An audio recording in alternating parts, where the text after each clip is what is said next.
මහත්මිය මට කියන්නකෝ දැන් අලුතින් සිතමු වෙනස් ලෙස දකිමු. නවනිත් වැඩසටහන. මොකද්ද මේ වැඩසටහන? අපේ තේමාවම අලුතින් සිතමු.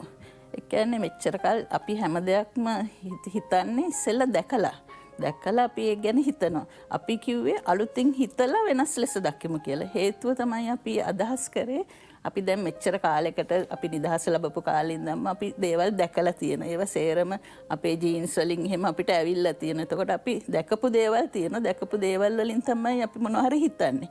අපි හිතුවා අපි මේ දැකපු දේවල් දැනට තියෙන නිසා ඒ වගේ අපි අලුතින් හිතමු කියලා ඒ ගැන. අලුතින් හිතලා වෙනස් ලෙස දකිමු කියන තේමාව තමයි අපි නවනෙත් වැඩසටහනට දැම්මේ. එතකොට නවනෙත් වැඩසටහන ගැන කතා කරොත් අපි හිතුවේ අපි ඇත්තටම කලින්ම අපි අපේ ආදී විද්‍යාර්ථීන්ගේ වාර්ෂික මහා සම්මේලනයේදී මේ යෝජනාවක් ගෙනාවා අපේ උදේකාන්ත මහත්මයා. එයා කිව්වෙන්දගෙන අපි දැන් සමාජයේ අපි ආදී විද්‍යාර්ථීන් වෙන අපි නිදහස් අධ්‍යාපනයෙන් මෙතන ඇවිල්ලා ඉන්නවා අපි හැමෝම අපි සමාජයේ පොඩ් මේ වෙනකොට යම් වෙනසක් දකිනවා අපි. එතකොට අපිට අපෙන් යම් දෙයක් කරන්න පුළුවන්ද කියන එක අපි යම් දෙයක් කරමු කියන යෝජනාව ගෙනාවා. ඒ අනුව අපි ඒ යෝජනාව තමයි අපි ඊට පස්සේ සභා සම්මත කරලා අපි කට්ටිය වල ස්වේච්ඡාවෙන් කට්ටිය උදේකාන්ත සහෝදර මේ මහත්මයා වට එකතු වෙලා අපි පොතක් බාර දුන්න රජයට. ඒක තමයි අලුතින් තියෙනවා අලුතින් සිතමු වෙනස් ලෙස දකිමු නේද? ජනහිතකාමී යහපත් ශ්‍රී ලාංකීය සමාජයක් උදෙසා මාර්ගෝපදේශන යෝජනා පොත. හොඳයි මගේ අතෙත් ඒක තියෙනවා. ඔබටත් බලන්න පුළුවන්. ඔව්.